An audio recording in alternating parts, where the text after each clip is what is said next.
Well, welcome everyone. Welcome to another OBDC virtual webinar. This time we've got Eurich here with us from Focal Point Coaching, who's going to talk to us about the new realities of selling. And I know for many of you, selling your products and services has changed over the last few months. Some of you, some of our certified businesses have had to change their whole business model in order to survive. So I think Eurich's really timely topic today about selling the product and services will be very beneficial to you. And he'll give us some great tips on how we can move forward through this pandemic, and then after the pandemic, and helping our companies survive and even thrive. So Eurich, thanks for being here. We're really fortunate to have you today, and take it away. It's all yours. Thank you, Taylor. Good morning, everybody. Today I'm going to go through a lot of information with you in a short period of time. So my goal is to give you some things to think about, hopefully find one or two things to apply to your individual business, your individual sales opportunity.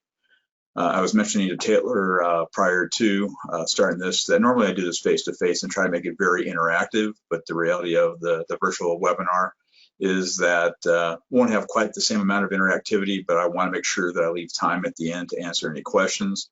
I'll also give you my contact information at the end, that if something doesn't make sense or you need clarification, please feel free to reach out to me at the end, so you will be getting that.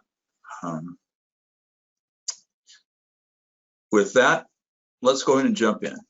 So first, to give you a little bit of information about me. I come from 30 years in corporate America. I've had the opportunity to work for very large companies, medium-sized companies, and a lot of franchise brands, which sort of blends the best of both worlds, large organizations that work with small businesses.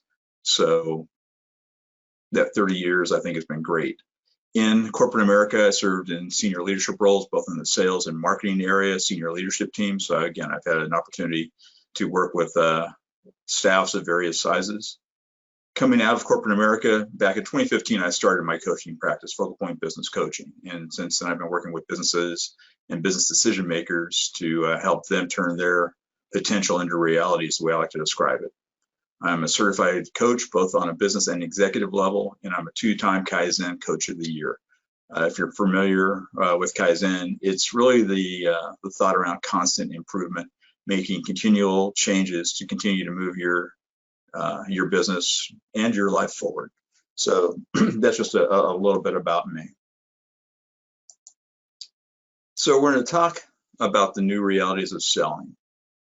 Taylor set it up that certainly sales is always evolving. It's been around, I'll say almost forever, as long as there's been things available that people produce and they want to get other people to pay or give them something in return for that. Sales has been around, but there's a lot of things that have evolved and continue to evolve. Today, we're going to talk about three areas: realities of selling, identifying needs correctly, and overcoming objections, various parts of the sales equation. This is just a small, infamous tip of the iceberg of a program that I do. That's usually a full day or multiple day workshop around sales. So these are just three of the modules, and I'll try to make sure that I give you a chance to get some information, and then at the end I'll ask you some questions at the end of each of the sections, just to get you thinking about what I shared. What we're going to go through today works with both the B2C businesses and B2B. So you're going to see a lot of similarities. We'll go back and forth on some of the basic principles. It's not skewed one way or the other. So just as you're thinking about this and the relevancy to you and your situation, this does work both in B2C and B2B businesses. As I mentioned, sales have been around for centuries, and one example I like to use is the steam locomotive. It's been around for a very long time, and it's still out there, and it's still functional.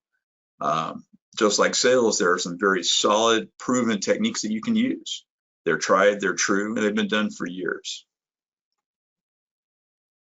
But one of the first questions that I'll pose to you is, with your sales model, are you on track?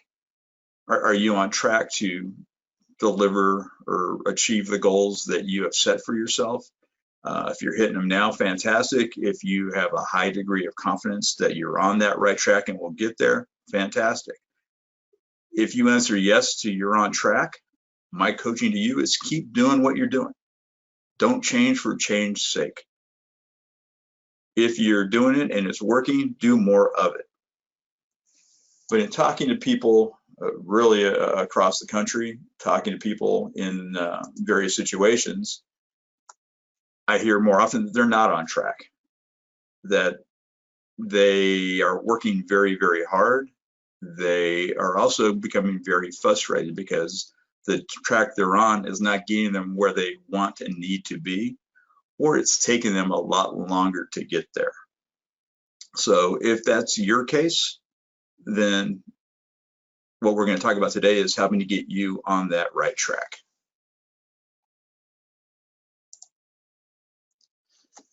So the new reality of selling, a very basic but a very true statement. Selling is getting more complex. Competition, more and more competition. A lot of people out really trying to talk to your customer, your client, and get their business. So you're up against a wide range of competition. Some will be very, very good. Some may not be, but it's a lot of people that are going after the same target that you are. Less differentiation. As more people come in and bring more products, we often find ourselves falling into the me too, that our product is just like X. Well, the more you're just like X, the more generic you make your offering. So more competition and less differentiation. The next piece is with the competition and the reduced differentiation, budgets are getting tighter. I would, again, if we were face to face, I'd do a quick little raise hands to say, you know, what are you seeing in your business, your industry? The dollars are out there, but what you have to do to earn that business is getting tougher and, again, more complex. A lot of times the number of competitors is going up. Sometimes the number of clients is diminishing right now, especially in the pandemic that we're working through and the impact of businesses. There may be fewer companies and they're watching every dollar even more close than they always do. So competition, differentiation, fewer dollars. But I propose to you, there's one thing that's even more challenging, more complex. It's your buyer. Now, in this case, I've laid out just some stats around more of a B2C, but the same thing does hold true in B2B. There's more information out there. People have access to a lot more information than they used to, and they're using that to various degrees to make their decision. They're impacted by what others are saying with the various reviews and rankings that are out there. They're finding a lot more avenues to fill their needs. And unfortunately, a lot of the buyers have been burned by some past buying decisions. So they're a bit more skeptical. So as you think about who you're talking to, who your target buyer is, it really is key to understand how this is evolving. Not that these are all new thoughts. They've actually been around a while, but one of the things that is truly happening is the pace of change is getting so quick, so rapid, that you've got to be able to understand and adapt to these much quicker than ever in the past. So as you look at your business, as you look at your sales process, sometimes change is required. Sometimes it's changing tracks. Sometimes it's changing trains, taking an even more dramatic approach to really getting where you want to be. And I'll throw out the statement again. If we were face to face, I'd ask you how many people like change, and it won't surprise you that when I pose that question, the vast majority of hands stay down. People don't raise their hands saying, "Yes, Eric, we like change." But as we talk about it, as we go through it, I ask people, well, if they could change their sales, if they could change their revenue and profit, would that be a good change? And normally I get some heads nodding. If you could make your sales process more efficient so you can get commitments, get sales, close sales quicker, would that be a good change? And again, I get nods. And what I find is at the end of the day, people really don't mind change. Where the discomfort and really the scary side of this is that transition. And it's managing that transition that's key. So as we go through a little bit more of our topic today, we're going to talk about the ways to work through that transition to make it less scary. And besides just the overall changing trains have changed, right? So if you look at that steam locomotive that I showed earlier, the record speed for one of those type of trains is about 126 miles per hour, so that's not bad. But if you look at some of the new trains, the bullet trains that are in Europe and Asia, they have speeds that approach 357 miles an hour. So is it still a train? Sure, but it's a whole lot more efficient, a whole lot more effective, and it gets people to their destination quicker. And I would propose to you, that's what we're talking about today, is how do you understand these realities and put them into play for you to put you more on that bullet train approach to get you more effectively and efficiently to where you want to be. I'm going to share a quote from Charles Darwin. And it really embodies the thought of survival is not the strongest or most intelligent, but it's those most able to adapt to change. And we're going through, again, such rapid change, such major changes to how business is being done. But I look at this as truly it is that very first step, it's survival. Are you generating that basic revenue level, that basic profitability level that you need to get by? People are still finding that changes and adjustments are needed just to survive. But I would throw another one out for your consideration. It's one from Thomas Edison. And it talks about good fortune really is where opportunity meets preparation. And that's, again, a little bit of what we're going to focus on today is how can you be better prepared for your sales opportunities? They're out there, but you've got to be prepared to make that most of that opportunity and go from that survival to more of a mentality or situation where you're thriving, where things are working. And it's one of the things that has been very interesting over the past 6 months as I have talked to a lot of business people, some clients, some non-clients. There are a lot of people hurting. There are a lot of people struggling. That is a very factual statement. But by the same token, there are a lot of businesses that are thriving, that have opportunities, and they're prepared and taking advantage of it. And that's sort of what we're thinking about today is survival and then getting to a point where you can thrive.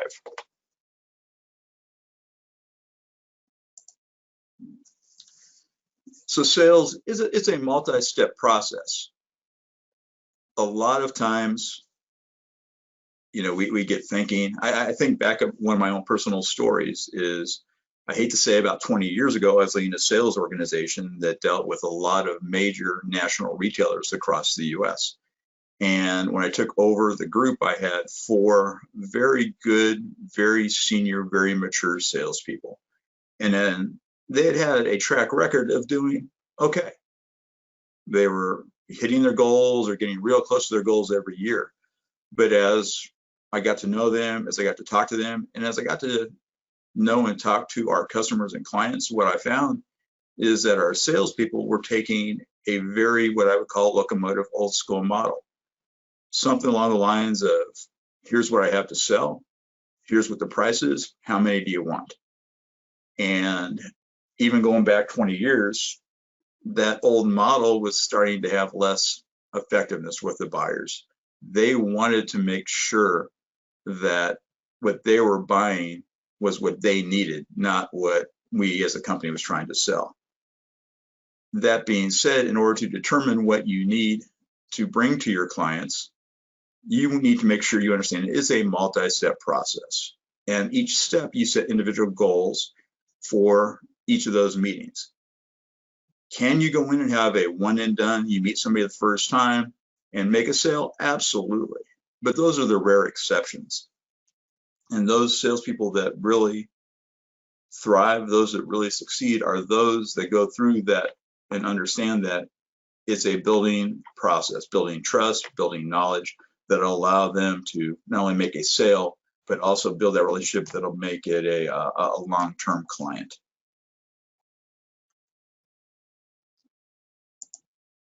This next slide, I've actually used in a few different places. Sometimes I use it at the end of the presentation as a summary, but today I want to bring it a little earlier to talk about the realities of selling. And a very simple statement of be prepared. But what does that mean? Be prepared means do your research. Just like buyers, just like your potential clients and customers, we have an amazing amount of information available to us. And if we're doing our research in advance, we can make a much better sales presentation and really improve our odds of success.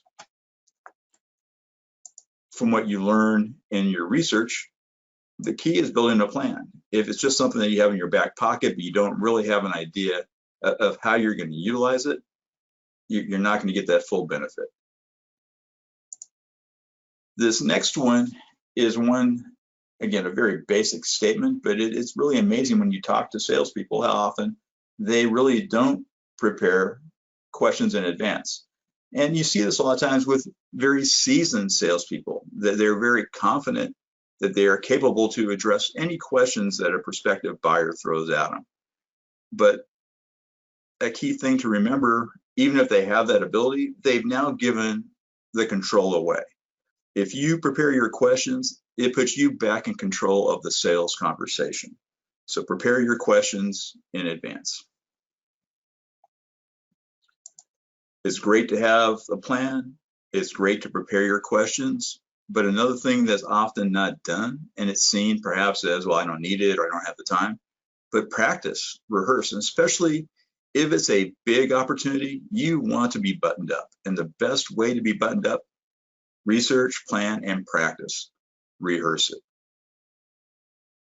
So now you're ready, you go, and you're in front of your client. And when today, whether that, face-to-face, we're starting to see a little bit more face-to-face, but it may be a virtual setting like this, or it may be a phone call. But the thing that you need to be prepared is prepared to listen.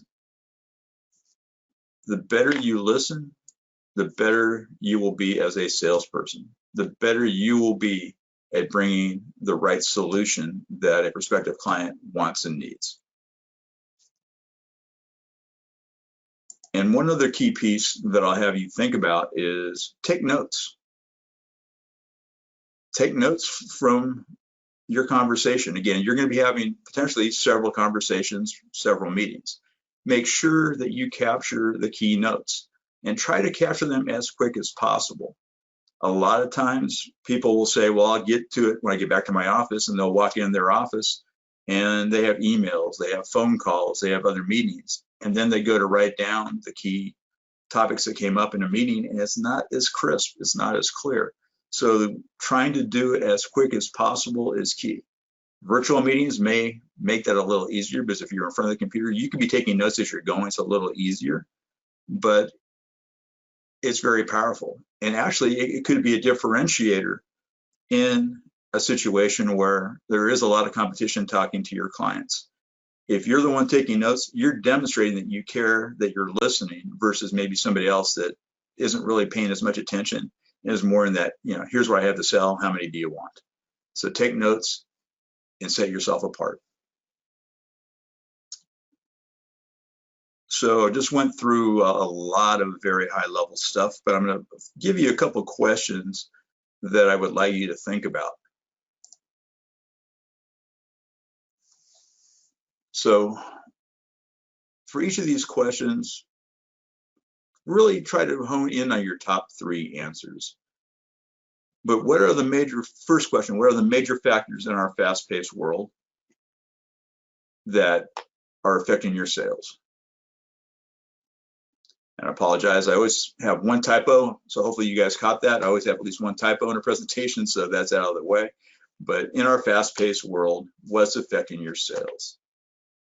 And as you start thinking about your sales process, really start thinking about what I asked as far as if you're on track. If you're on track, do more of it. If you're not on track, what do you need to do less of, or what do you need to start doing to succeed in the market tomorrow? So a couple very basic, very simple questions, but they're really powerful and very important to start with.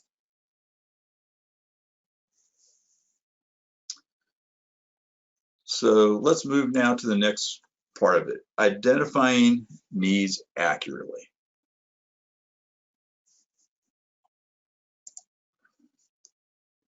So professional selling, it's not manipulation. You know, a lot of times, unfortunately, salespeople get a bad rap.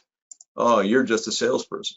And, you know, some of that has come from other people that have been out there that really are not concerned about their customers, their clients. It's just to get the sale.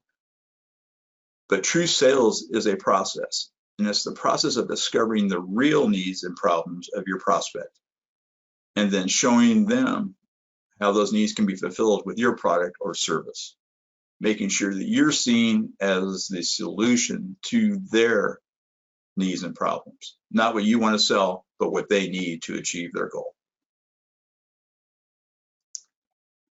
So that being said, as you look at yourself as a very professional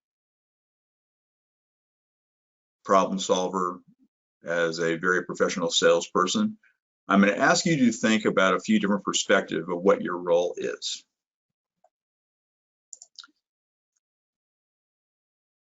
This picture, when I'm face to face, I'll ask the group, what do you see here? And, you know, I get the reply, oh, it's a teacher, it's students, and that's correct. Then I ask the question, in your role, which one are you? And it's not uncommon for people to say, well, we're the teacher. We're telling the client the information they need to learn. Well, I'll challenge you that the best salespeople are students. Students are there to listen and learn to their clients, learn from their clients. The client's going to give you the information you need to succeed. So if you go in with the mindset first of a listener, of a student, you're going to be a more effective salesperson. Now, I've used the term salesperson, and that's not a bad thing, but the more you can position yourself as more of a consultant that understands your customer, understands their business, their challenges, their opportunities, that consultant is a more highly valued person to have a relationship.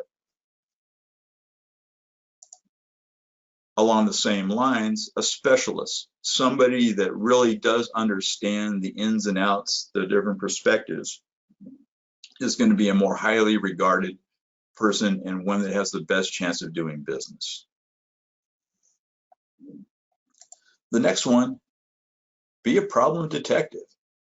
Sometimes our customers, our clients are so close to their challenge, they may not really even understand what their true issue is. So here's your chance to apply your observations, your perspective, and your knowledge of yourself and your products and your competition to really be that problem detective and bring the one that helps them focus and clarify what their needs are. A teacher, a consultant, a specialist, a problem solver, a problem detective, they're all great. But I would propose the ultimate is if you can get yourself to be a doctor of selling.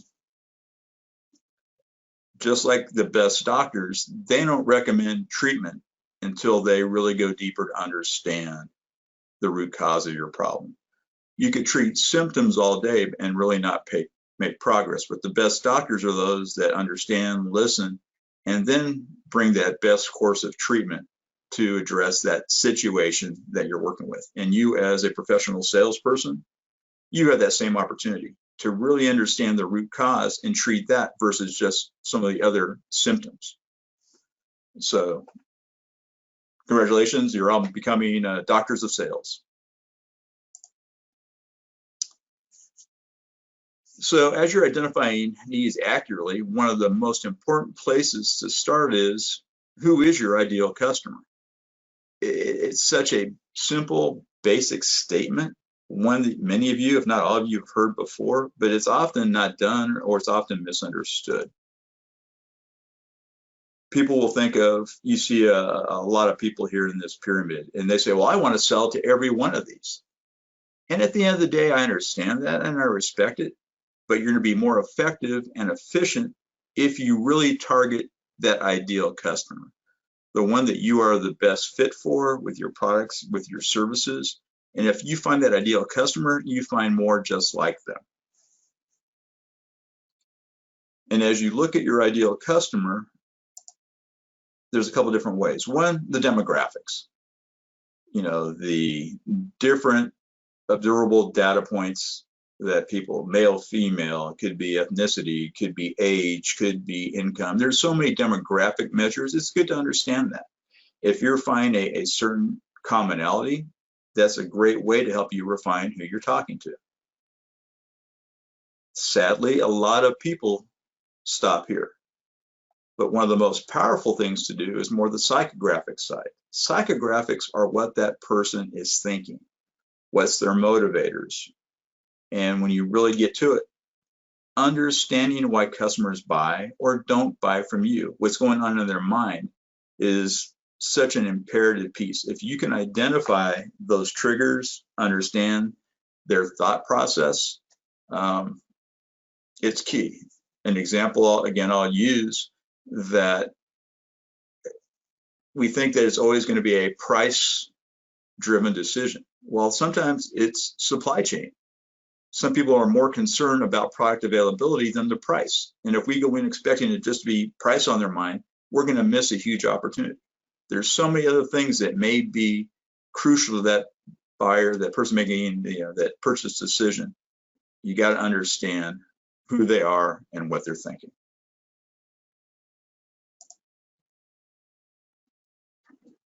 Another term that's been used a lot over the last several years is gap analysis. And it is very important. If you do not have a gap, most likely you're not going to make a sale. They're going to be satisfied, they're going to be comfortable with where they're at. So it's important not only to have a gap analysis, come up with one, but make sure it's accurate. How do you do that? Again, a little repetitive, but important. Ask carefully planned questions. Know what you're trying to uncover when you have that opportunity to speak with that prospective buyer. Understand two things. One is that customer's current state, where the customer is versus where they could be. And sometimes that where they could be is that crucial motivator that will get them to make the decision. Define the gap. And here it's really putting more specific words around it to help it be very clear. A lot of times we assume that, oh yeah, they want to be making more money, or they want to carry less inventory, or whatever it is. And we make the assumption, but if you haven't defined it, you may be talking about a very different gap than that exists.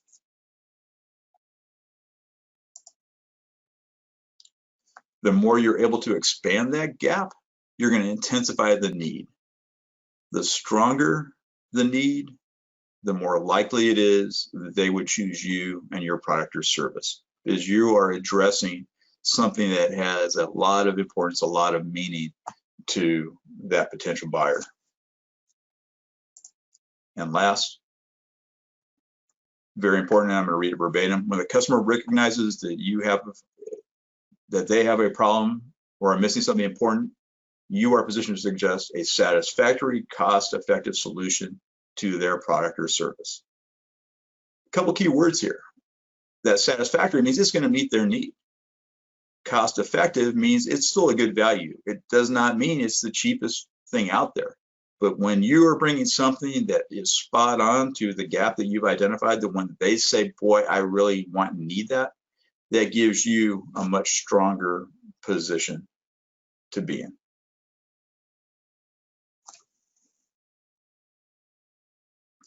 So just like I did at the end of the first section, I'm going to pose a couple questions here. Again, these are meant to really to get you to think.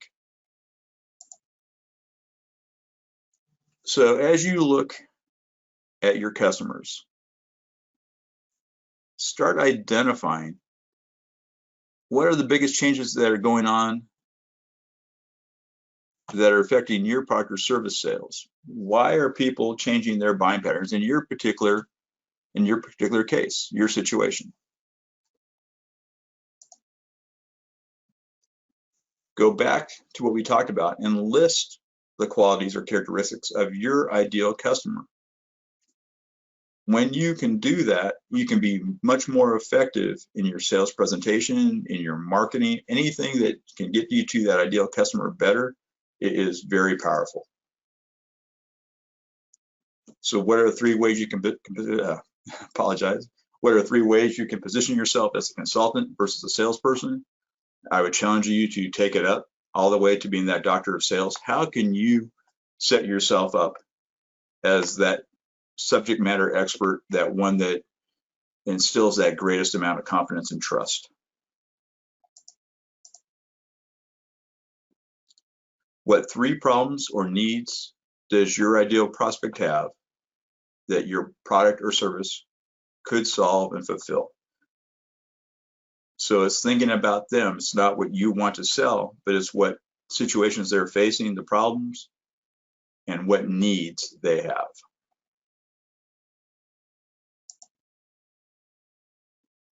And in what 3 ways could you increase the customer's desire to buy your product or service? That goes back to what we talked about with that gap.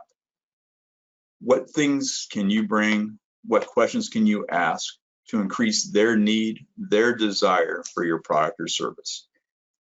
And this goes to that preparation. It's better to have thought about these in advance than on the fly, off the cuff when you're in a sales presentation. And along the same lines again of the gap, list 3 gaps between where your prospect might be today and where they could be if they bought and used your product or service. Help them see the value, help them experience that positive reinforcement if they're using you, your product and service, how it's going to make their job, their business better.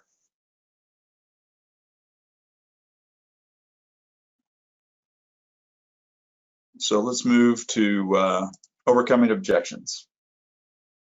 Again, if we were face to face, I'd ask for a show of hands. Has anybody ever experienced objections in the sales process? And will not surprise you, virtually every hand in the room goes up.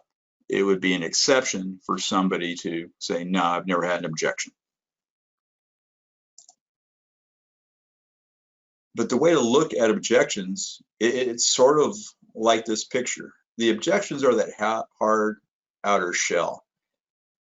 It may look intimidating. It may look, like you can't break through, but the reality is objections give you the chance to break through, to find the true value, that true gem, if you will, that is right there under the surface. And objections are actually very good. If you get an objection, you actually have somebody thinking about you and your product or service. It gives you a chance to clarify and build that case of why you are that best objection. And sometimes I've seen the statement, there are no sales without objections. The true sale comes to anticipating, being prepared, and helping that person think through to help them really sell themselves. So as you think about overcoming objections, some of the preparation that you can do to overcome objections is understand some critical components to closing the sale. The first critical component is you need to be talking to that person that has buying authority. It's not uncommon to be going through and having a great sales conversation, and you think, boy, this is going to be perfect. He or she's going to sign. They're going to want to do this. And then all of a sudden you find out, well, that's not my decision. I can't do it. So the research, the preparation, asking the questions up front will help you identify who has that buying authority. And you want to make sure you're getting to that person as quick as possible. It doesn't mean you can eliminate some of these earlier conversations, but it's understanding at the end of the day, who do you need to talk to that has the authority? The next piece, budget. You could have the greatest interest, somebody would love to do it, but if they don't have the budget or can't get those funds freed up, again, a sale is not going to happen. So you have to understand who has the authority and, you know, the budget available to make that buying decision.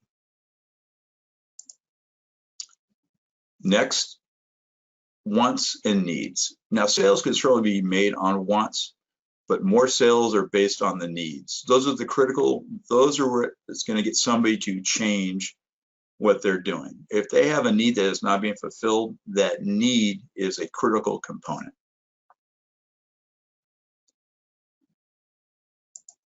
The last one, urgency. If you do not have urgency, it can take a long time to get a commitment to close a sale. You want that buyer to understand the value of making a decision quicker versus postponing it. And postponing a decision is actually one of the most common delay tactics if they're not sure of what they're going to do. So if they feel that they need to do it because the impact can start quicker, the more urgency you have, the better you're going to have a chance of closing the sale. Without authority, budget, need, urgency, there is no sale. It's a pretty strong statement, but it's a very true statement. Those are the things you've got to have. So next, I'm going to talk about what we call the law of six. From a very high level, you may have a lot of different types of objections you'll hear when you're talking to a prospective buyer. But if you really take note, if you really listen, you can categorize those into no more than 6 categories. And if you're able to bucket these objections, you can manage them and you can prepare for them. If you try to prepare for a dozen, 20 different objections you might hear, that's very hard. It can be daunting.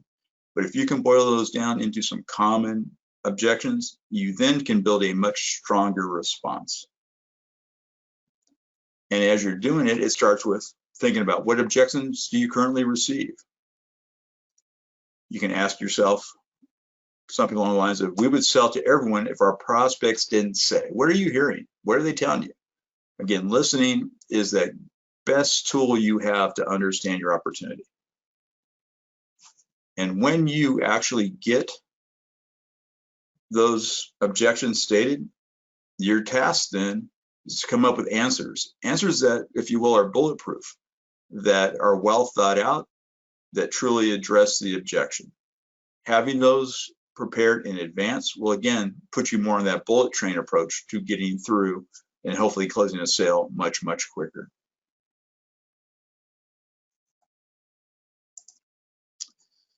Now, often I get asked, Eric, when should I address questions?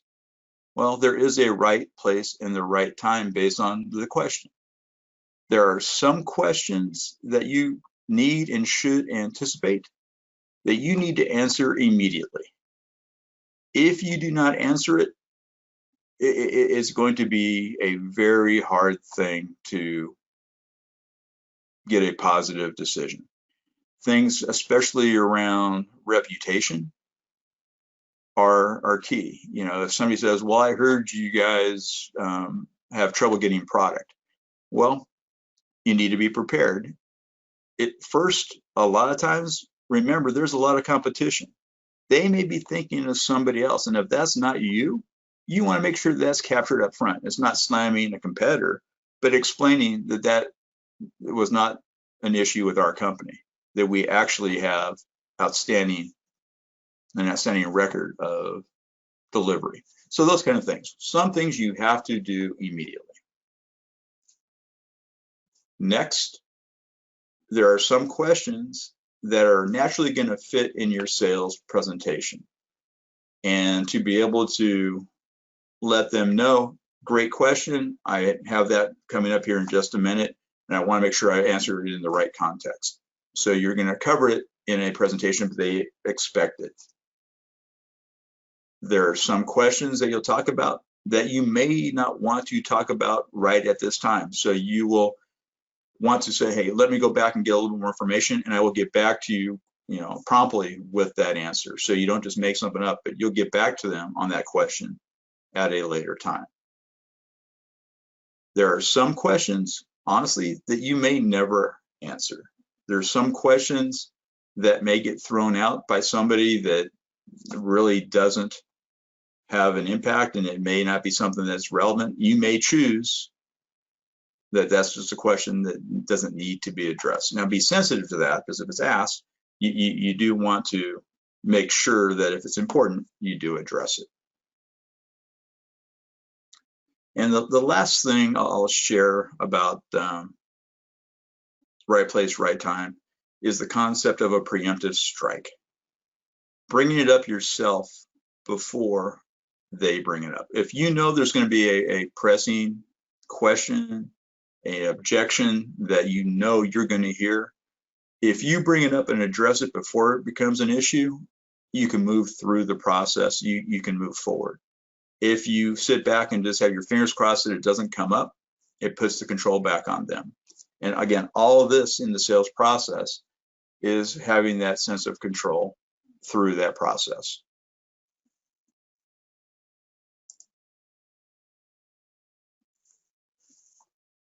So it goes to the idea of the power of questions. Just like we showed in that first picture of this section where that outer surface, you need to break through. And the best way to break through is to ask questions, to understand truly what's important, what the needs are. And another very effective way of asking questions is actually a spin on it. If you get a question, it is okay to ask a question in response. Ask the question to clarify it. So make sure that you're addressing that core challenge, that core objection they might have. A lot of times you might get something that is not the real issue, but the more you can ask questions to clarify, the better job you're going to do at giving the kind of response that you need.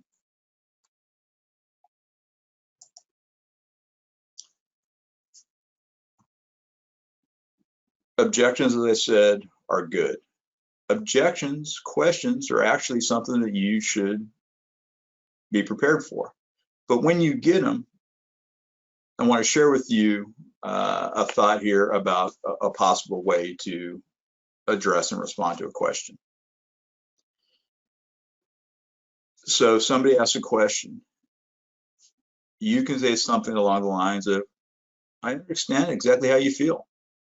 You want to demonstrate that empathy. You're not getting in a defensive mode, but you're saying, yeah, I get it. I can see why you feel that way. You could take it to that next level. Others have felt that same way when they heard about, and it may be price, it may be something, but it's giving them the comfort that they're not the only one, but you've definitely heard it and experienced it, but that leads to that final piece. But this is what they found when they began using our product and service. You can relate to their challenge. Other people have felt that way. And what you found is that that really wasn't an issue, that, whether it was dependability of supply chain, product quality, price, anybody that had that previous concern, they found out that they really didn't need to have it. They found out that by using your product or service, they were in good shape. But that's a way of building that connection, that empathy. People like to do business with people they know, like, and trust. And if you have empathy with a prospective buyer, it's going to be very powerful for both that first sale and ongoing sales.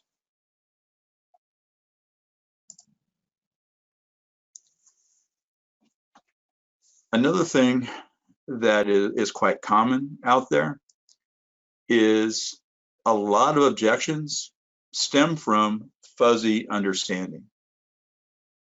Fuzzy understanding means they really don't understand the value that you're bringing with your product and service. They don't really understand how it fits their needs, their goals, their problems, their objectives. So the clearer that vision is, where they can see a very direct connection, you remove objections and you move forward in that sales path.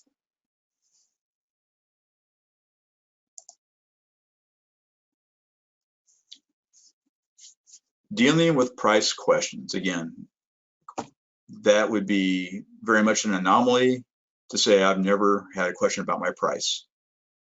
The better job you do, you could actually remove some of those.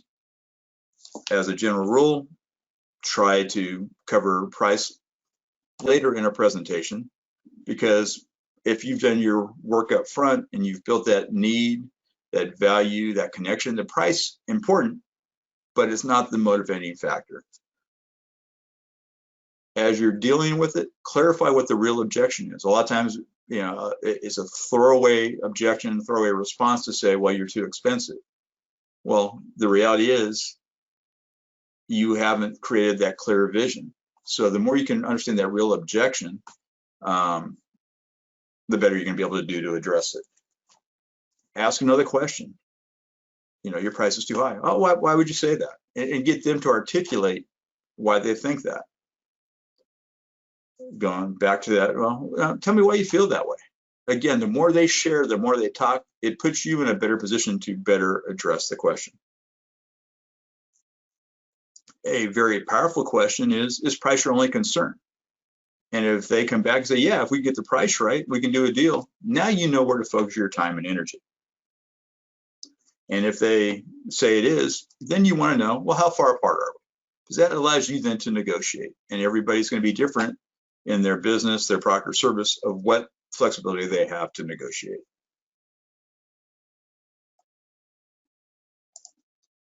So as you go through overcoming objections, I'm going to give you a little process, a little formula that you can take and apply.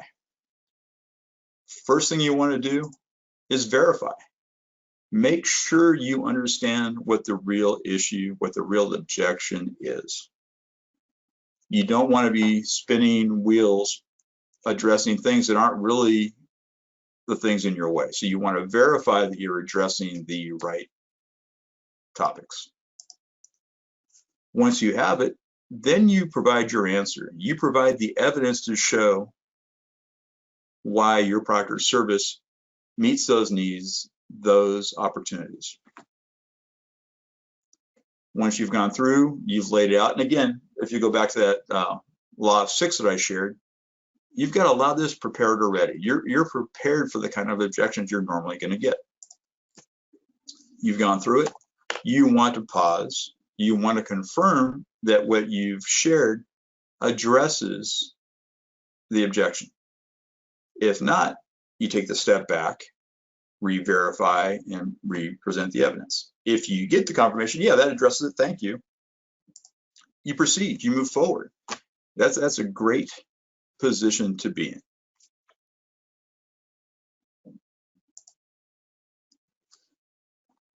So I'm going to pose a few more questions here for you to think about. Again, the purpose of these questions, it's to take that step back for your own position, your own company, and make sure you think through these, because if you can come up with some of these thoughts in advance, you're going to be much better prepared. And I truly can guarantee you're going to be so much better prepared than the vast majority of your competition. So think about it from a first time contact with a prospect. What are the 3 most common objections you'd receive from a prospect that you're talking to for the first time? They don't really know you, your company, your products or services. So what are the most common things that they're going to object or have questions about? Next, complete the sentence. And I mentioned this before, I could sell everyone I spoke to as long as they didn't say. what trips you up? What is that one or two things that people say, you know, I can't buy from you because? If you can identify it, you can prepare and address it. Next, the 3 most common objections you receive at the end of a sales conversation for not buying what you're selling. So you've gone through a presentation, you've addressed things. What is that final 1 or 2 things that are blocking? It's critical that you know that with not only this prospect, but other potential prospects. If you can identify these things, again, you can prepare, plan, practice, and implement. Think about what are 3 ways you can deal with price objections, specifically when a customer says the price is too high. So think about it and be prepared. And if you've done your job and you built that demand that addresses their need, that price objection hopefully will come up less often.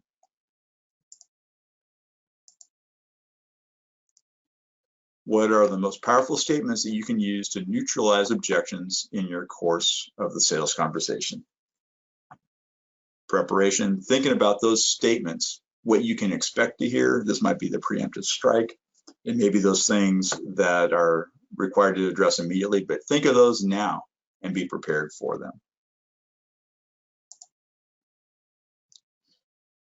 What are the 3 things that you can do to make it easy for the customer to object and to express their concerns they might be having about your product and service? And you're probably going, what the heck is Eric talking about?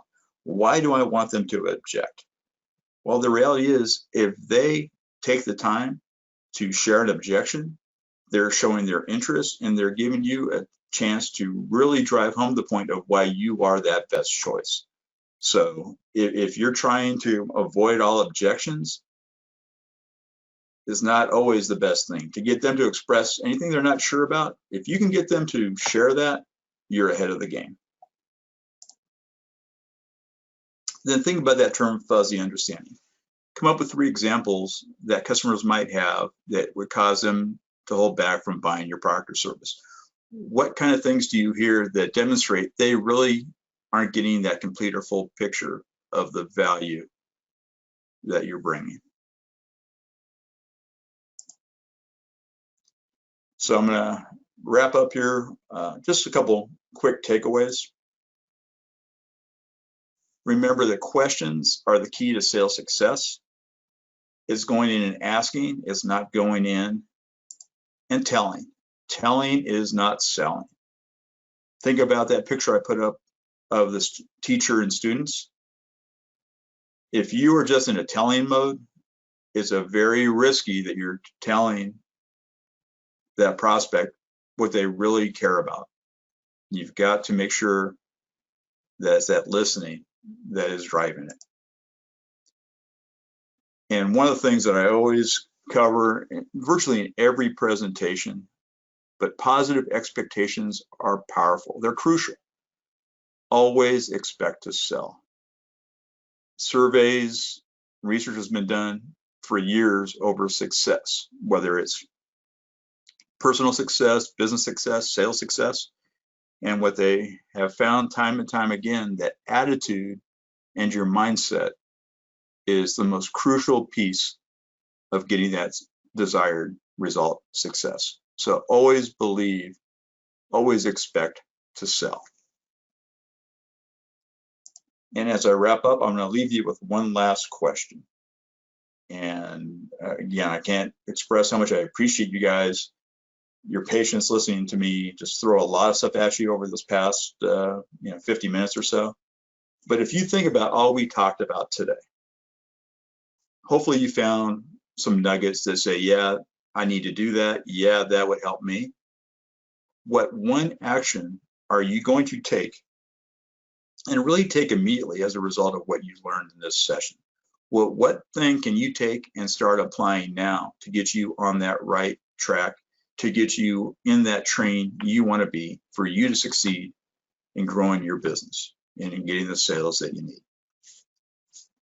With that, thank you.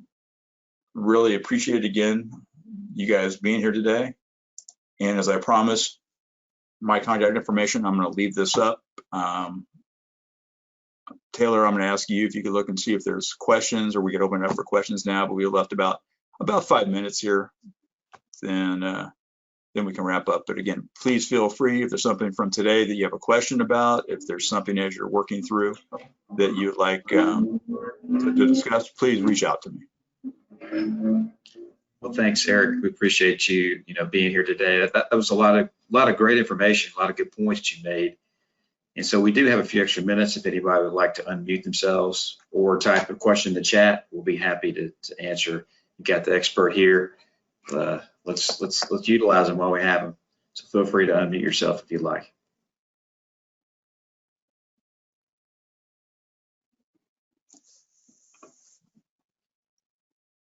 Thank you, Rebecca.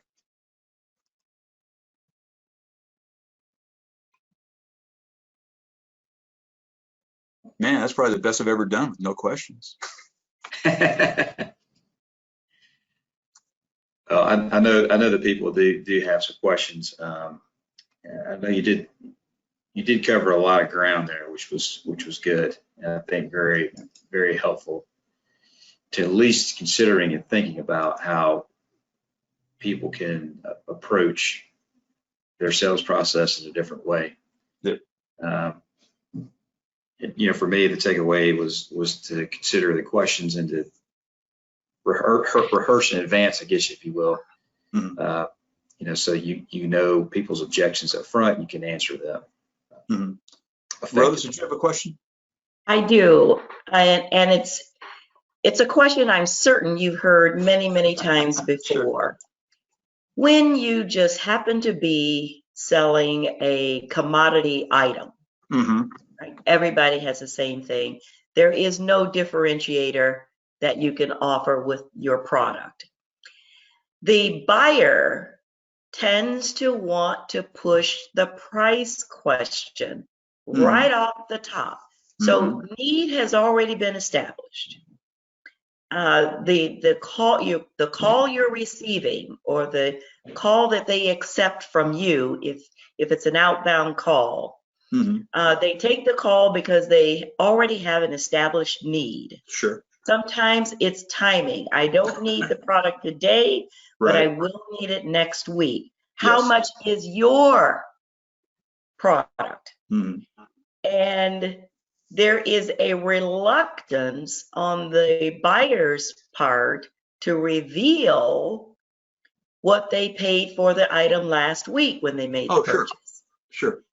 How do you push that price question further along down the discussion so that you can identify maybe service delivery or availability of product or whatever you think you might be able to compete with, mm-hmm. as opposed to a shot in the dark, revealing your price too early?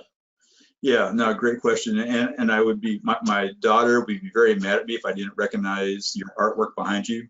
My daughter loves elephants, so thank you. Really? Yeah, oh my. So, that made my day, so thank you. I collect elephants. She does too, so that's very cool. But to your point, in another presentation I do, I actually, I show those barrels of oil earlier, right, for differentiation. Did you see those when I did that earlier? So there's probably nothing more of a commodity than just a barrel of oil. But the key is you've got to find a way to tell your story in a different way. If you are locked into just a price, that's a hard one to win unless you basically wanted to give it away, throw in that best, hottest price. But to ask, maybe, Rose, the question is, if we can come up with the right price, what are the other 2 or 3 things that are most important to you? Turnaround time from orders, payment terms, anything that they're held accountable for. Ask them, well, what is your demand over the next 3-6 months for this product? Right, the more you can get them, and I appreciate, I've been in that seat many times, and all they want to come back, what's your price? Give me your price, tell me what you're going to sell it to me for. It's a hard battle, right? You're shooting in the dark. You're just praying that your price isn't crazy low or high. The one I used, hey, a lot of our clients ask us about price, and we're very competitive, but for us, it's really understanding the total needs of our clients and the product quality, the delivery, all those other attributes. So I really want to make sure I'm understanding and give you the best quote we can. Does that make sense? Yes, it does. Thank you so much. I'll have to You're welcome. I'd love to have a much simpler answer to say, oh, don't worry about it, but that's, I get it. Absolutely. Thank you. Mm-hmm. We got time for one or two more questions. If anybody else would like to jump on, feel free to do so.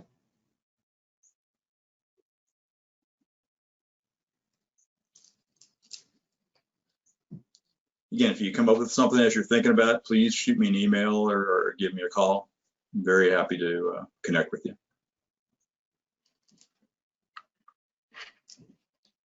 Okay. Well, again, Eric, we want to thank you for joining us and providing that great information. I thought that was fabulous. If you did register for this webinar, you will get a follow-up email with the replay information, and maybe Eric will follow up with you as well. And again, we want to thank you for being here with us. And another OBDC virtual webinar. We'll have more in October. So again, we encourage you to stay in contact with us, and we'll see you soon. Thanks for joining us, everyone. Thank you.